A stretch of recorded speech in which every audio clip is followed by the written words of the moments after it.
for day 5 of our series that's all about eating with ease, feeling best this holiday season without losing control with food, without feeling insecure about your body, just managing your emotions, all things. So today we are talking all about how to enjoy social gatherings without either losing control on food or without food being the main focus or without, stressing about it, right? I know sometimes when we're on this health journey or when we've struggled with things like binge eating, emotional eating, whatever that might be, it's common to kind of get in these situations that are triggering and have a lot of stress about them. We're either worried about overeating, we're worried about what we're going to eat, or we're just kind of totally disconnected from ourselves and we're thinking, I'm just going to eat this all now, not care, and start over and figure it out. And that's really combating that kind of all or nothing eating that we've been talking about. So just a little housekeeping. I'm talking to Facebook right now and our recording, and then I'm talking to Instagram here. So if you see me going side to side, that's why. Would love to see who's here. So please chat in the chat box and let me know who is here. And I also wanted to announce a winner, a participation winner. So basically how I do this is I go back into the comments. So to win a holiday gift prize, you do have to participate via comments. You do have to be here live.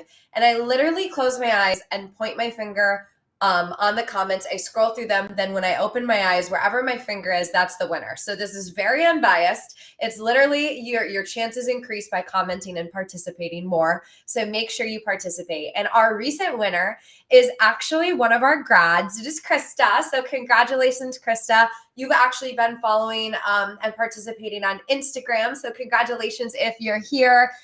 Reach out to me and message me. I will send you your Amazon gift card to do some last minute holiday shopping. And I just want to thank you for participating. And it's been so good to see so many of our community members and our graduates and our students on here. I have heard that this series has been a really great refresher. So let's jump in to the tangible things you can do to kind of stay focused on yourself, your connection with loved ones, and so forth, without stressing about food. So there's just a quick review on some of the things we've talked about, because all of these principles will support you in going into social gatherings, parties, that kind of thing, where you might have cravings or might lose control with food. So as a quick review, we want to remember that you want to go into these situations feeling satisfied, feeling nourished, feeling supported, feeling grounded and taken care of. So we've talked a lot about many ways to take care of yourself and support yourself through the holidays, through things being different than normal, through travel, right? Just in daily life. So I want you to go back and watch those previous lives and really focus on that, because I'll give you 2 examples. Imagine me going into a Christmas party tonight and I have been super stressed. I have been last minute Christmas shopping. I didn't like the dress I was wearing, so I was trying to figure it out last minute. Everything was so crazy that I've barely eaten the last 2 days. And I go to this Christmas party and there's wine and there's food. What do you think I'm likely to do? Like, it's very, even me in a place of food freedom, if I go into that situation hyper stressed, not eating, not taking care of my needs, frazzled, that situation might look like some overeating, right? It might look like some over drinking, some overindulging. Now, let's say I go into this situation and yes, Christmas shopping's been crazy. Things were last minute. All those things are still there. But before going into this situation, I make sure at the very least that I'm eating, that I'm fueling myself, that I'm giving myself those satisfying meals throughout the day. I make sure that I do a little breath or, center myself or stretch a little or just, get in my body for a few minutes. I listen to a song that empowers me before going into the situation.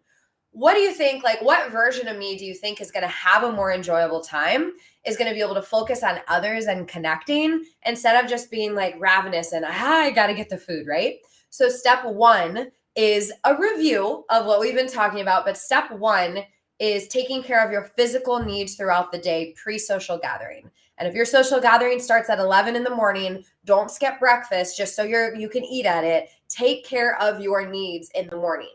Do your best when it's easy to do your best. And not just your physical needs, your mental and emotional. What are those little mini things you can do to support yourself and get yourself in your power so you're going into these social gatherings grounded, centered, connected to the true you? So much of binge and emotional eating is a disconnection from self. And what happens is we stay disconnected from ourselves for so long that these patterns and these ways of relating to food and thinking about food and behaving with food get ingrained within us, right? So let's say, I'm going to take it back to when I struggled, when just kind of give you a little preview on these patterns. Let's say that, how do I word it? Okay, so when I was struggling, I didn't even know what like dealing with emotions were. I just didn't know what that meant, right? I just pushed through my day. I was stressed and overwhelmed. I didn't care how tired I was. I chugged coffee. I got through. And then the end of the day would come and the house would get quiet and things would slow down and I was left with myself. And I would get, cravings, urges, unsettled. Like I felt like I needed something to calm down, to disconnect. And I would go to food, right? And the origination of that pattern came from a not supporting myself, a not honoring myself, not taking care of myself throughout the day, right? Add in the fact that I was dieting and not meeting my physical needs. So I'm sitting here walking through the world, not meeting my physical needs with food, not meeting my mental and emotional needs with self-care, right? So then nighttime comes around and it's the perfect storm and I self-soothe with food. And then here's what I mean by patterns. When you get in these patterns of this operating, right? Every night you go to food, every few nights you go to food, or every time you go to a gathering at your parents' house or your friend's house, you go to food, you grab extra appetizers, or every time, the Christmas cookies around, you say no. And then when you're by yourself, you eat them all, right? Whatever your pattern is, it all stems from a disconnection of honoring and supporting our true selves. Then we do it so much, it becomes automatic. So what I mean by automatic is like the same way if you were driving home, for example, from a place you go all the time. Let's say your kid's school or your office or the grocery store, a place you're at a lot, and you're driving home. And I don't know if you've ever had this phenomenon happen, but you get in your driveway or your garage or whatever, your parking spot, and you look up and you're like, how the hell did I just get here? Like I wasn't paying attention. Somehow I'm in my driveway, right? It has become automatic. It has become your way home because you've drove home so much. Your brain has said, we can kind of get her home without her having to do much work because it's habitual, it's ingrained. This same stuff happens with our relationship with food.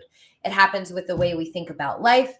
It happens with the way we approach situations. It happens with the way we handle stress, the way we think about our problems. Like I mentioned earlier in this series, we are automatic little machines, right? 95% of what we did yesterday, we will do today unless we actively work to shift it. 95% of what we thought yesterday, we will think today unless we actively work to shift it.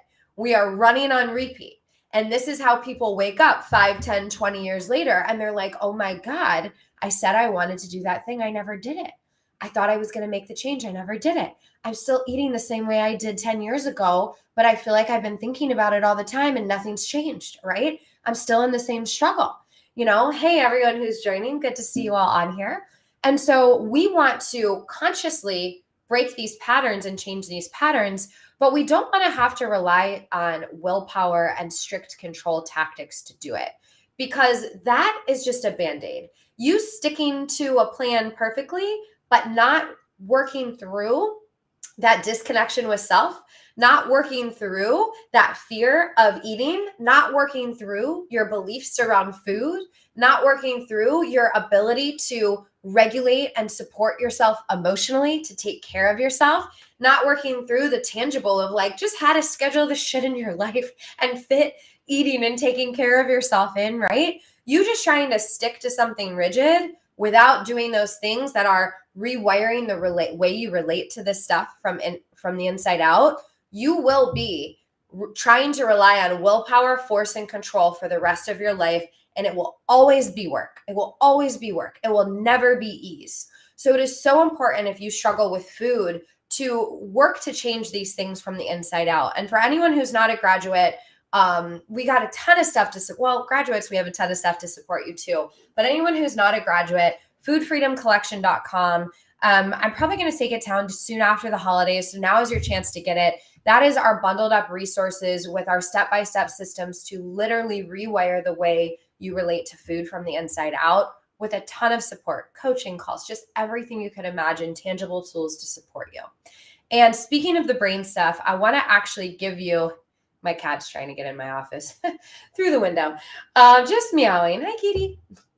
Anyway, I want to give you a tangible thing right now to support you in going into these triggering situations like social gatherings, parties, and so forth without, like, in your power, so to speak.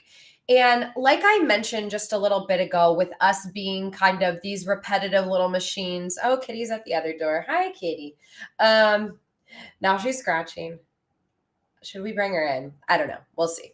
Okay. Let me focus. The cat distracted me. Okay, yes. I'm going to kind of give you a brain hack thing. And the cool thing about the brain is it doesn't always know the difference between what's happening and what you're, like, envisioning, kind of. I'll explain more in a second. So, with your brain, it gets kind of this set point. I want you to think of it like a thermostat. So you have a set point right now for your happiness. You have a set point right now for your freedom and ease with food. You have a set point right now for the way you think about your body, the way you handle stress, right? It is the same as if I set the air condition in this house to 72 degrees and hot air comes in, the house cools to 72. Cold air comes in, the house heats to 72, right? It is my set point. As humans, we have kind of this threshold, this set point for happiness, joy, freedom, ease, success, right? If your set point has been struggle, you can want in your heart to change so badly, but unless you shift that set point, the change doesn't necessarily happen, right? And if it does, it's very short-lived. It's like a week or 90 days. It's not like the change you actually need, right? So what can we do to shift that set point? If the brain is always going back to the set point, and it, when we try and work hard at things, it tends to try to pull us there with self-sabotage. Here's a little trick to hack the process. You trick your brain into thinking you've already passed your set point. And an easy way to do this is visualization. And I don't mean just closing your eyes and picturing, happiness. I mean deeply, deeply, deeply visualizing. That light's bothering me a little, sorry. Deeply visualizing deeply visualizing, meaning rehearsing, almost a mental rehearsal of taking yourself into a situation, succeeding in that situation, how it's going to feel. Athletes do this before huge games. Boxers do this before scary boxing matches. If they just let their fear run over, they would get beat. If they visualize themselves succeeding, it shows their brain, hey, this has already happened. So when you're visualizing, you want to mentally rehearse the situation. So let's say you are going to a family or friend dinner and you got Aunt Cheryl who makes shitty comments about people's bodies or is always like, oh, you're eating that cookie, or, whatever her thing is. You got Uncle, I don't know, John, saying some crazy political stuff. You have food around that's really triggering. You're not feeling good about this situation, right? And you're worried about feeling stressed. You're worried about feeling contracted, small, how you're going to handle it, all the things, which, by the way, we're going to do a live, I think it's coming in a day or two, about how to handle those triggering conversations and what to say to people if they come at you with anything, but that'll be happening soon. Okay. So anyway, instead of just going into this situation, if your brain has only seen these situations being hard, your brain is going to expect it to be hard. But if you rehearse the situation being easier, the brain is going to accept, hey, Mindy's already mastered go into the crazy family dinner, right? Cheryl's already mastered, being able to do this, right? Mandy's already been able to eat some dessert and move on with her day without losing control with food, right? So when I say mentally rehearse, I want you to, for example, close your eyes. You need to feel everything. You need to feel it like it's happening. And I want you to imagine walking into this situation with ease. Imagine enjoying food. Imagine enjoying connection with others. Imagine getting outside. Feel into what it'd be like to just have a couple things on your plate, enjoy it, and feel good after. And when you're taking yourself through this visualization, I want you to really tap into the feelings and the emotions. Not, I'm gonna not eat 2 helpings of potatoes. No, that's not what we're saying. You want to say, I walked up to the dinner table. It felt so good to be able to put food on my plate that was nourishing and supportive. It felt so good to eat a variety of food without being nervous about losing control. It felt so great to enjoy the piece of pie and move on and go connect with my family and still feel amazing and energized and vibrant. You want to write this visualization in a very positive way, not what you're not going to do, what you're going to do. So I highly suggest take 5 minutes and write out, literally like you're scripting it for a movie, yourself walking through the triggering situation that you're afraid of. And add so much emotion and so many feelings. And then I want you to read it out loud and visualize this happening. And there's a bonus. If you read it out loud into your phone and record it and then put it on earphones and listen to it over and over and really step into feeling amazing, this is a hack to show your brain, hey, Kaylee's already mastering this. And Kaylee has been into this situation 20 times because you've mentally rehearsed it. And Kaylee's going to rock this situation with her family. And then you go into the situation and you feel so much more grounded, so much more supported, so much more like you recognize that it feels real because you've rehearsed it happening. And so this is my little hack to support myself. I do this before I go on stage. I'll do this before I have a difficult conversation. I just envision and hold the vision of the conversation going smoothly, of myself holding my power, right? And so I highly, highly encourage you to do this, whether it's with a triggering social situation or just living into your ideal day. 4 weeks into our Beating Binge Eating Blueprint program, we do a lot of deep work around beliefs with our students. And we know that when you've struggled with food, it's easy to believe the struggle is always going to be there. It's easy to believe cat's just trolling me right now. It's easy to believe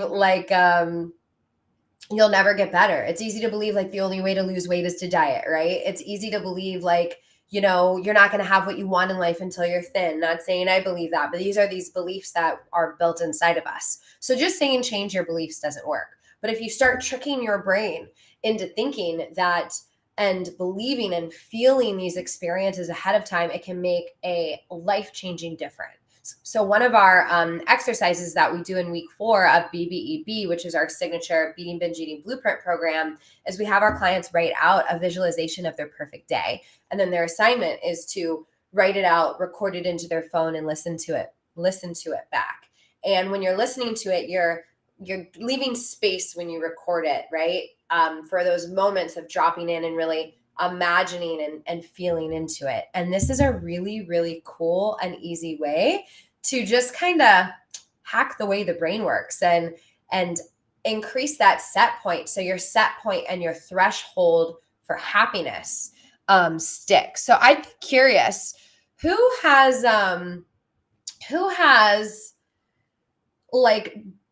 made progress in their lives, you're feeling great, and then for some reason you just go backwards, you just go backwards back to those old patterns and things. Anyone? Let me see. Okay, we got some yeses. That was me, and that's just humans. So I hope today has shown you that this isn't a willpower problem or this isn't anything wrong with you, right?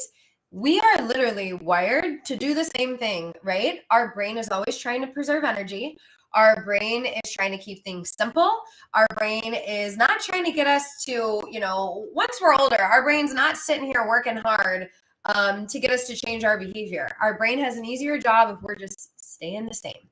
We get very addicted, so to speak, to the stress chemicals and the hormones in our body. And so let's say you've been stressed for 30 years and then you start doing things to take care of yourself. And all of a sudden the stress hormones go down.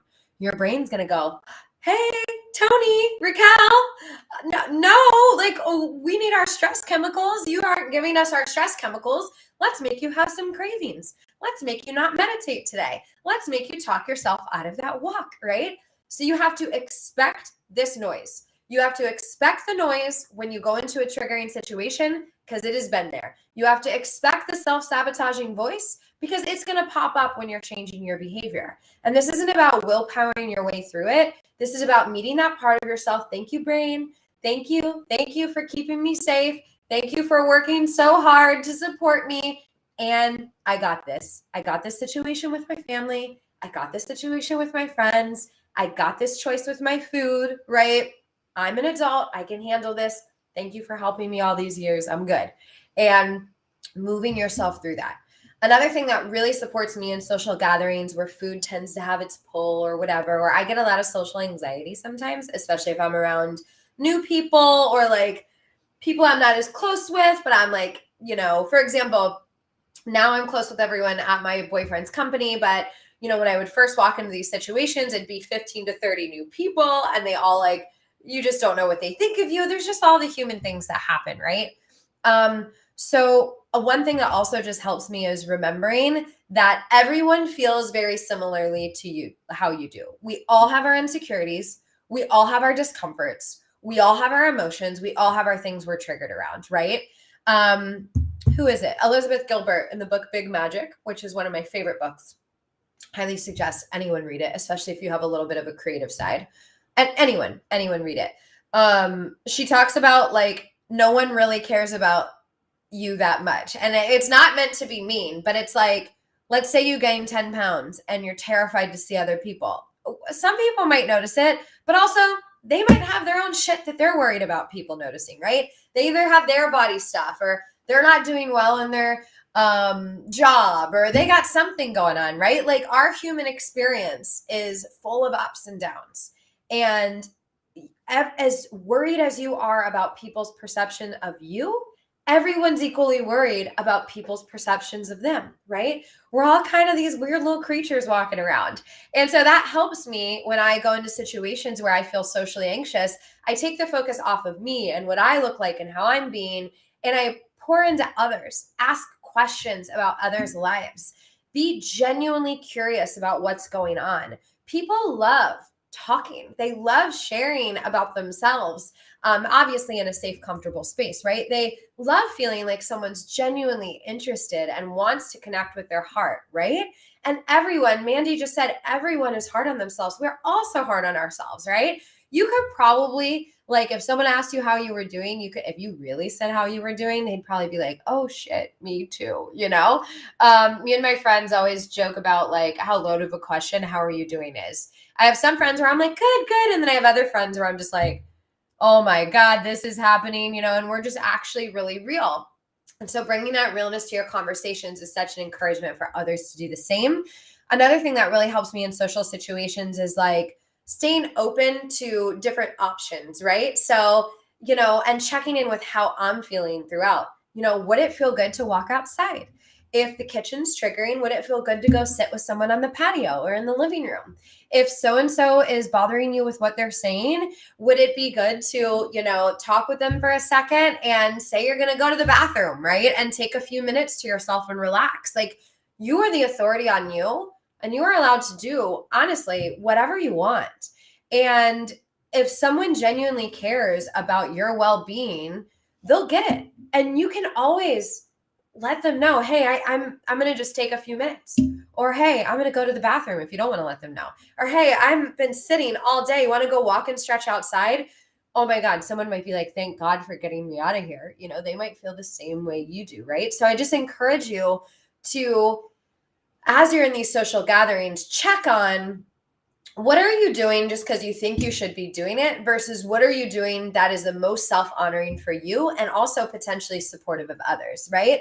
So you'll notice the theme in this series, which is a lot of self-reflection, right? And this doesn't mean that we don't support others and don't take care of them. This means we just don't sacrifice ourselves fully while we're doing that. You can have both. You can have both. You can show up, be there, be supportive. You can push yourself. You can extend yourself. You can take care of people, and you can check in with yourself. You can take a moment to honor yourself. You can take a moment to care for yourself. You can take 5, you can take 10, you can take a walk, you can do whatever. You're an adult sovereign being. And I promise you that what you do for yourself, so many people around you probably need to do for themselves too. So as you start doing this and living like this, even for your kids, right? You might feel that initial guilt of, oh, they wanted me to play. Oh, they needed this for school. Oh, they needed this for Christmas or the craft. But also think, oh, they just saw mommy saying no and taking care of herself. They just learned that mommy, no matter what she's got going on, stretches every morning, because that's what mommy does to take care of herself. And I want to do what mommy does, right? So, when you're feeling guilt, or when you're feeling that, like, should I do this? What are people going to think? Also remember the flip side. Maybe a change makes them a little uncomfortable at first, but think about the permission you're giving them and the example you're setting for them by honoring yourself, right? They learn that, wow, mommy does that, sister does that, daughter does that, grandbaby does that. How can I do that, right? Or even checking in with someone else, right? How are you feeling? You want to get outside? How are you doing? Want to go sit over there? I need to stretch. How are you doing? You want to go eat our dinner here?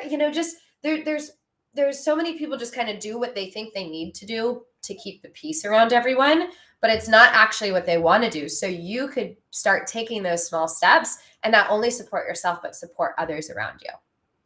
Krista Johnson, you just joined. So Krista, you won the Amazon gift card for participating. I announced it earlier.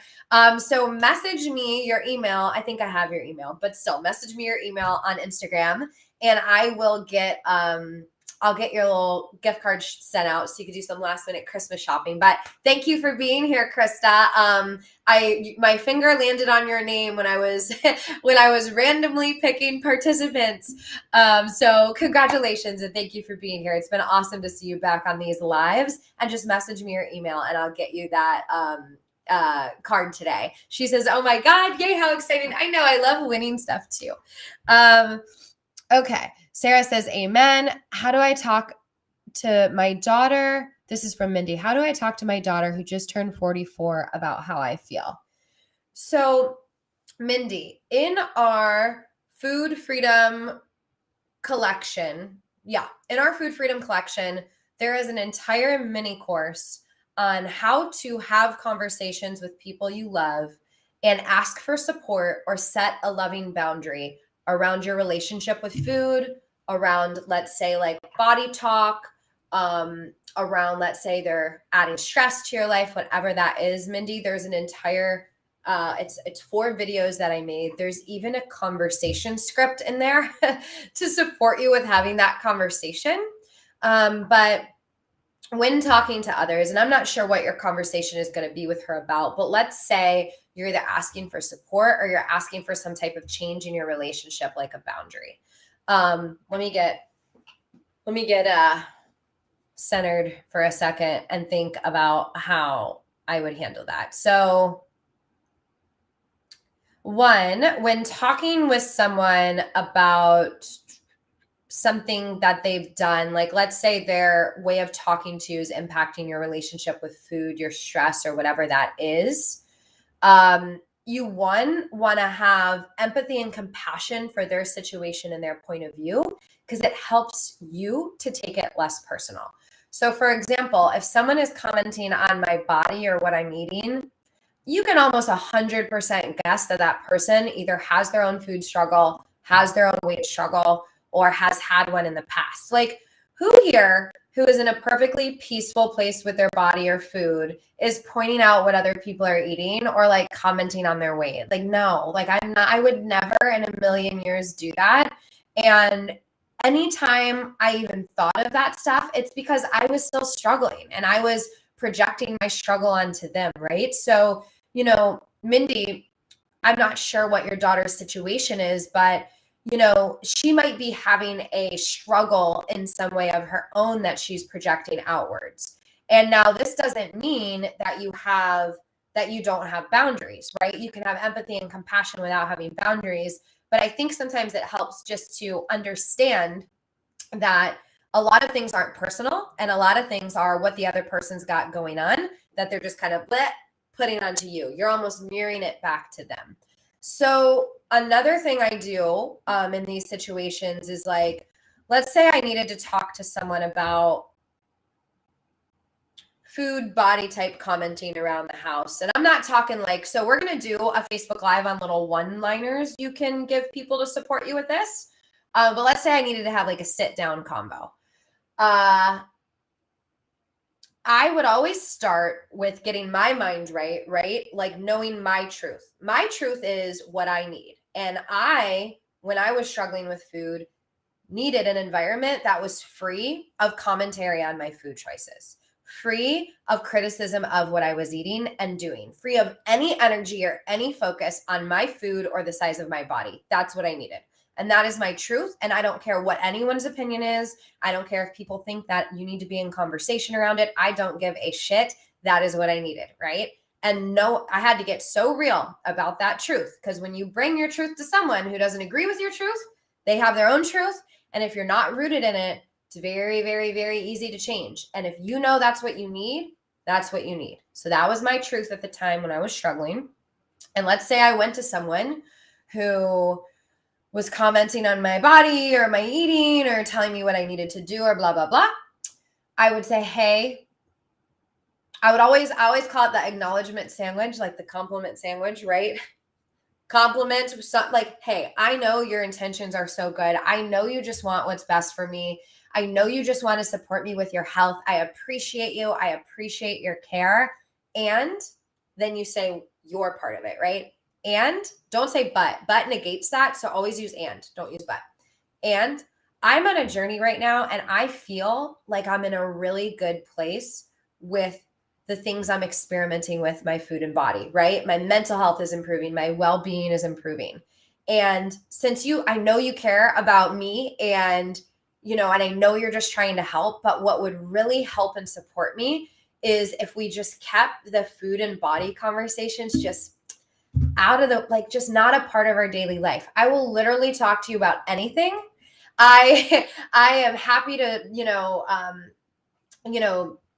talk about this, share this, But for me right now, where I'm at, commentary on food and body, even if someone might think it's helpful, it actually it makes things harder for me. And I need my space clear of that right now. Do you think you could help and support me with that? And see what they say. And if they say no, then they're not honoring your boundaries, right? And that's not a very supportive person to begin with. Sarah says instead of but. Yeah. So if you're having a conversation with someone and you're like, I love your shoes, but I really think you should, change your belt. I don't know. Or if you're having a conversation where you're like, oh my God, I love your shoes, and I think a green belt would go so good with them. Two totally different things. You're saying the exact same thing, right? I don't know who wears a green belt, but hey, maybe there's some green belts out there. It's Christmas time. So yes, but negates everything before it. And we're conditioned to think of but as like, brace yourself for what's coming. And is like, two things are true. I do love this and I need this change. So I hope this helps. Anytime you acknowledge someone, you share your need, you ask for support. Notice how in my example, I wasn't saying, hey, you comment on my food all the time. It makes me feel bad. You need to stop doing that, right? Person feels attacked and defensive. Notice how I'm not like, hey, you're eating unhealthy. I'm eating healthy. You're bringing food around. You're sabotaging my success. Like, no, right? An example of how to say that is like, hey, I know that you have your journey and your desires with your food. And right now I'm on a journey of health and well-being with mine. And I'm fully supportive of you doing whatever you want with yours. And what I really need is, even if you don't feel like you can support me with your food choices, I need you to not try to pull me your direction. Like, I am on my path and this is working for me. And I don't expect you to be on the same path. You don't even have to cheer me on, but could you do me a favor and really help me by not, pushing these things on me, and let me just go on my path with this, right? How does that sound? Two different energies than, hey, stop bringing cookies in the house. I'm on a health plan, right? Two totally different energies. One allows the other person to have their experience. It doesn't criticize their experience. It doesn't make them wrong, but you still stand for what you need for yours. So I hope this helped. Krista says, I got to try this and technique this year. Yes, you almost never hear me say but unless it's intentional. It actually makes a huge difference. Especially with your kids. Like, good job, but you need to do this and this, versus, oh, great job on your project, and let's make sure we clean up the crayons, okay? It's just a softer way of doing it. Felicia says she likes the monologue. Good. I feel like I'm just talking to myself right now, so I'm glad you like it. Okay, what else do we got? Someone said they like my heart, so I want to explain where the sweater is coming from. I love it. It says heart here. Oh my gosh, I'm blanking on his name, but there is this young man, and the brand is called Violets Are Kind of Purple.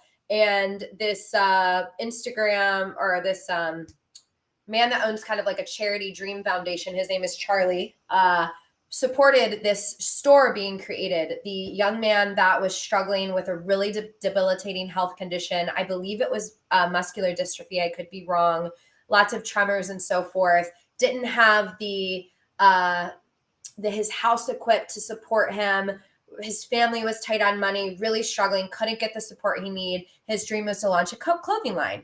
And this is his clothing line. So he hand drew different illustrations and put them on t-shirts and hoodies and hats and so forth. And this thing is so freaking soft. Anytime he drops a hoodie, I'm going to get it because I love it. And then everything goes towards supporting them and the foundation and helping him. And the brand, I'm thinking his name's Michael. I feel bad for forgetting it, but I know the brand is called Violets Are Kind of Purple. And they have a lot of like heart-centered, inspirational things. And they kind of got like a trendy little like LA-ish vibe to them. This one's a crop top and it's like super comfy. I'm not on here to sell their sweatshirts by any means, but someone said they like the heart on my sweatshirt. So it's really cool. I always like anything I can find like that. And it's so freaking soft and comfy. So I have two of them and I just wear them all the time. So let's see. Okay. Soul Happy Heart says, I had no idea there was such a story behind it. Yeah, totally. I know. For some reason, I'm really big on brands like this because I feel good putting it on, right? Versus just like one of those fast fashion, like sometimes I've ordered from like Shein or like, what is it? Other fast fashion things. And I'm sitting there, I feel guilty, right? Because it's like, their working conditions aren't great. The workers aren't getting paid great, and then you put something on like this where you're like, wow, this is like a part of something. So I'm very big on, things like that. And I just like the heart. So awesome. All right. So I'm going to sign off for the day. Let's see what we're talking about tomorrow. I'll be live at 10. It was awesome to hang out with you guys again. I'm really enjoying these lives. I think we're changing gears a little to body confidence perhaps tomorrow, which is also needed. I know when I was struggling and I would like maybe gain a little weight and then I'd have to see people I hadn't in a while, or maybe I didn't lose weight. There'd always be just like things in my mind, so to speak, about like insecurities and stuff that would come up when I'd be in social situations. So tomorrow for day 6, we're going to be talking about feeling confident around others, regardless of your body size. And then for day 7, we're talking handling triggering combos So I just did a more like extended version of that. I'm going to give you some one-liners for like when someone's just talking, bad about someone's body, or someone's like constantly talking about diet talk, or someone saying weird comments at the dinner table where you're like, I want to take a stand against this, but I don't want to start World War III at my family's dinner. What do I do in this situation? That's going to be day 7. So this week is really focused on supporting you in the more like holiday get together stuff, because with Christmas coming up and so forth, I know that's going to be a big thing. And then day 8, which will happen tomorrow's on Friday, we're going to go a little more emotional, and I'm going to talk about dealing with loneliness and feeling down, or any emotions you might have through the holidays. We'll cover stress and overwhelm and things like that, but Friday will support you with really supporting you through the emotional stuff through the holidays. And then the following week, we'll move more into lasting change after the holidays, right? Supporting you with weight, with changing your behavior, with going into the new year without doing those like strict all or nothing diet protocols, but still taking care of yourself and how to do that. So I've loved doing this series. It's so amazing to just connect with you all again and be with you all again. I can't stand this glare on my face on Facebook. Wow, that's so much better. I'm going to close that blind tomorrow. Anyway, now is the time I should go because we've turned into random rambles. Let me make sure I have not missed my comments. Your hair looks great. You're a very special person. Thank you for your honesty. Oh, you're welcome. So I do want to give a disclaimer on Instagram. I have a filter on Instagram right now. I'm actually gonna not filter my video tomorrow because I'm looking at 2 screens of myself and I look different on Facebook, and I just don't feel like that's very authentic. I mean, I look like this on Instagram, but I'm definitely a little smoother on Instagram, and my hair looks a little smoother. On Facebook, we got some stuff going on over here that's not showing on Instagram. So yeah, we'll do no filter tomorrow. But thank you. I appreciate the compliment regardless. I just do not want anyone thinking that I wake up with this airbrush porcelain glow, because that is not the freaking case at all.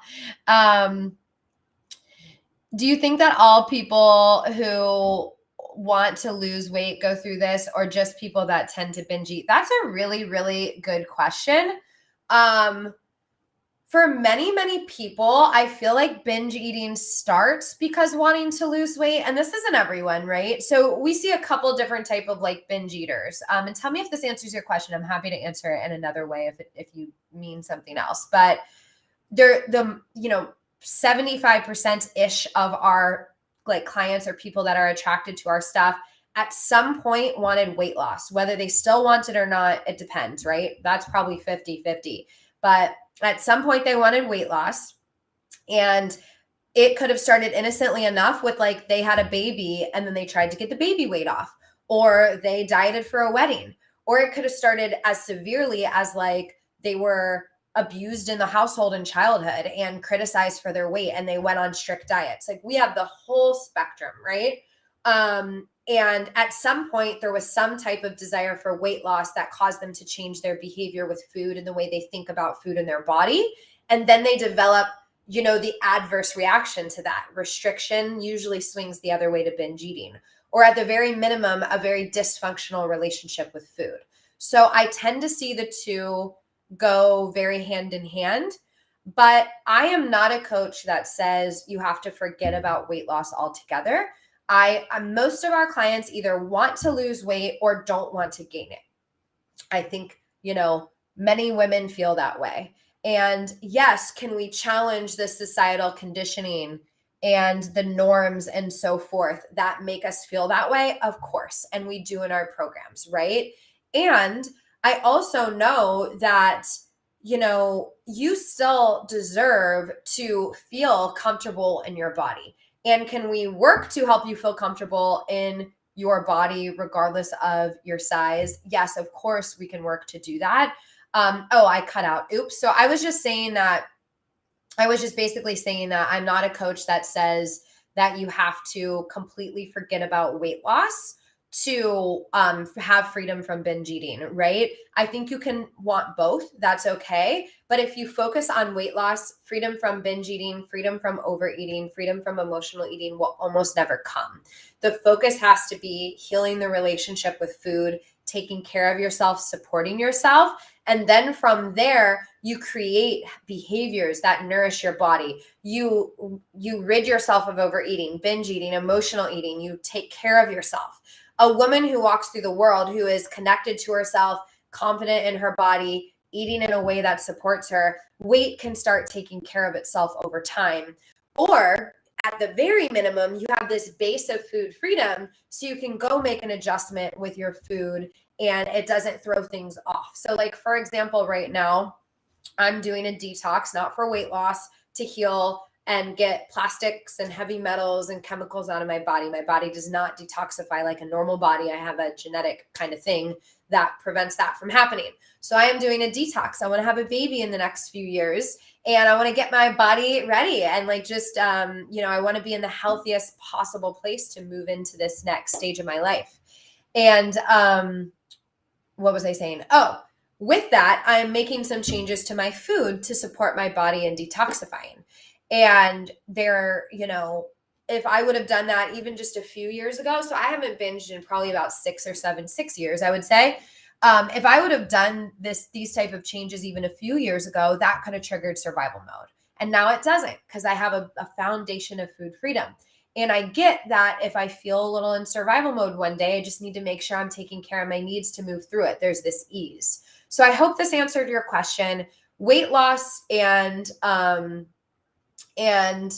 binge eating are definitely related, but it's not, like, I don't think you have to completely get rid of weight loss to heal binge eating, but you have to put it on the shelf. Like, it can't be the focus. There are also people that binge eat as a response to trauma, dysregulated emotions, and those type of things. And we support clients with that as well, right? So it doesn't always have to do with weight or dieting, and, having support through whatever that root cause is very important. But at the end of the day, you don't have to heal everything. We just need to make sure you can support yourself through whatever comes up and break those patterns of wanting to go through with what comes up. One of the big kind of principles in our work is that you are not broken. There's absolutely nothing wrong with you, no matter what kind of abuse or trauma you've experienced, no matter if you've had full-blown child abuse or you don't identify with trauma at all, right? Regardless of your background, regardless of your weight, regardless of your health conditions, you can find freedom. And the path surprisingly looks very similar for everyone, with its own little twists and turns and crevices depending on your journey. So if you haven't gone through any of our programs, we do have our Food Freedom Collection live that has our Beating Binge Eating Blueprint in it, and literally every resource I've created for body confidence, moving through cravings. There's another holiday support series. There's a how to talk to your loved ones and get support. There's a coaching call out. There's so many things. It's under $129, I believe. And I'm gonna take parts of that down after the holidays. So now is your time to get it. And if you are a graduate, hi, keep staying tuned to this series. I am gonna come out of coaching retirement for a select client or two, or maybe 3 to 4 in some way by the end of this series. And I'm just really sitting with what that's going to look like.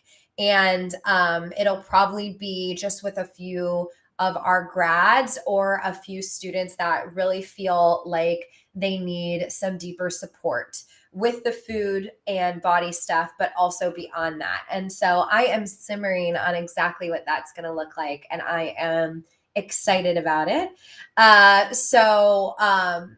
But regardless, if you don't have that collection, get it now. It's insane value, like absolutely insane.